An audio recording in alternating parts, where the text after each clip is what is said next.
அன்பானவர்களுக்கு அன்பான வணக்கம்.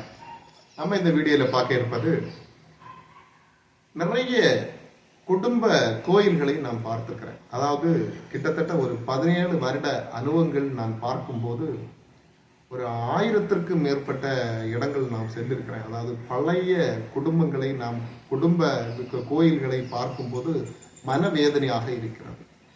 என்னன்னா அந்த 1000 அப்படின்னு பார்த்தீங்கன்னா அது 1000 அல்ல, அதுக்கு மேலே நம்ம பார்க்க முடியும்.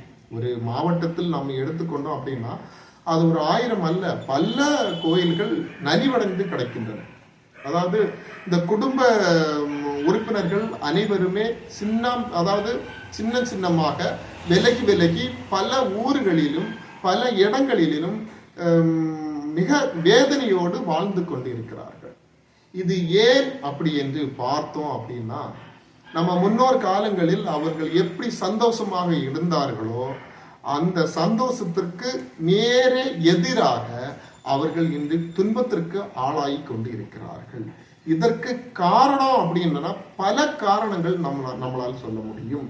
அப்படின்னா பல காரணம் அப்படி என்று நம்ம எப்படி சொல்லலாம் அப்படின்னு பார்த்தீங்கன்னா, இதற்கு ஒரு காரணம் மத மாற்றத்தினால் நடந்த ஒரு நிகழ்வாக நாம் பார்க்கலாம். அடுத்த காரணம் அப்படின்னு பார்த்தீங்கன்னா, எந்த சண்டையுமோ எந்த பாதிப்புமோ இல்லாமல் அந்த கோயிலை வழிபாட்டை கைவிடுவதற்கான ஒரு காரணம். அடுத்த காரணம் அப்படின்னு பார்த்தீங்கன்னா, சந்தோஷமாக கோயில் பணிவிடை எல்லாம் செய்துவிட்டு சாமிக்கு கொடுக்க வேண்டியதை எல்லாம் கொடுத்து அவர்கள் வீட்டிற்கு செல்வதற்கு முன்னால் அங்கே ஒரு பெரிய ஒரு குழப்பம் வருவதும் ஒரு காரணமாக பார்க்கப்படுகிறது. அடுத்த ஒரு காரணம், மிக முக்கியமாக பார்க்க வேண்டிய காரணம் தான் இது. அதாவது நல்ல சந்தோஷமாக வழிபாட்டு முறைகள் எல்லாம் நடந்து கொண்டே இருக்கும். அப்படி இருக்கும்போது பிற நபர்களால் வரக்கூடிய ஒரு மிக எதிர்ப்பான காரணம். அந்த பிற நபர்களால் எப்படி எதிர்ப்பு அப்படின்னு பார்த்தீங்கன்னா, நாம் செய்யக்கூடிய பணிவிடைகளில் சரியாக நாம் செய்து கொண்டு இருக்கும் போது சில நபர்களுக்கு, அதாவது பிற நபர்கள் பார்த்தீங்கன்னா நம்ம கொஞ்சம் அந்த குடும்பத்தினுடைய பக்கத்தில் இருக்கக்கூடிய நபர்களும் அதுல ஒன்று சேர்ந்து இருப்பாங்க. அப்படி இருக்கக்கூடிய நபர்களுக்கு சில சஞ்சலமான காரியங்கள் நடக்கும். அப்படின்னா அது எப்படின்னா, சில மரணங்கள் அப்படி நடப்பதற்கான வாய்ப்புகள் அதிகமாக இருக்கிறது. அப்படி நடக்கக்கூடியதும் ஒரு காரணம், மிகப்பெரிய காரணமாக பார்க்கப்படுகிறது. அது நம்ம குடும்பத்தில் உள்ள நபர்களுக்கும் அந்த மாதிரிப்பட்ட சூழ்நிலை வருவதற்கான வாய்ப்பு. இதனால் நாம் என்ன செய்திருக்க மாட்டோம் அப்படின்னா, அதற்கு பிறகு நம்ம அந்த கோயிலை நடத்தி இருக்க மாட்டோம். அப்படியே பூட்டி போட்டுட்டு நம்ம என்ன செய்திருவோம் அப்படின்னா, நம்ம பாட்டுக்கு நம்மளுடைய கலாச்சாரம் நம்மளுடைய வாழ்க்கையை நடந்து கொண்டே இருப்போம். அது ஒரு சில காலங்கள் அப்படியே சென்று கொண்டே இருக்கும். அதனால் அந்த சாமியினுடைய அனுக்கிரகமானது நமக்கு ஒரு சில காலங்கள் அப்படியே நமக்கு நல்லது நடப்பது போலேயே அப்படி இருக்கும். அப்படி ஒரு கிட்டத்தட்ட ஒரு 5 வருஷமோ ஒரு 10 வருஷமோ இருக்கும்.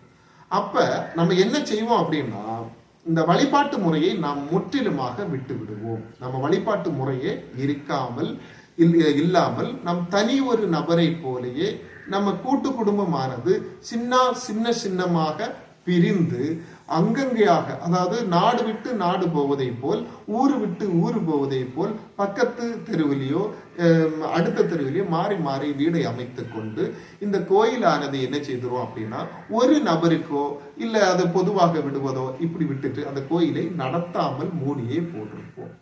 இது என்ன காரணம் அப்படி என்று பார்த்தீங்கன்னா, அதாவது இந்த வீடியோ யாருக்கு அப்படின்னு பார்த்தீங்கன்னா, இந்த நலிவடைந்து கிடக்கக்கூடிய அனைத்து கோயில்களையும் நீங்கள் முன்னுக்கு கொண்டு வர வேண்டும். வந்தால் உங்க குடும்பம் கண்டிப்பாக சந்தோஷமாக இருக்கும். அப்படி இருக்கக்கூடிய அந்த நபர்களுக்காக தான் இந்த வீடியோ. ஏன்னா மனவேதனையாக இருக்கிறது. பல இடங்களில் போய் சென்று பார்க்கும்போது அந்த குடும்பத்தில் உள்ள நபர்கள் கஷ்டப்படுவதை பார்க்கும்போது மிக வேதனையாக இருக்கிறது.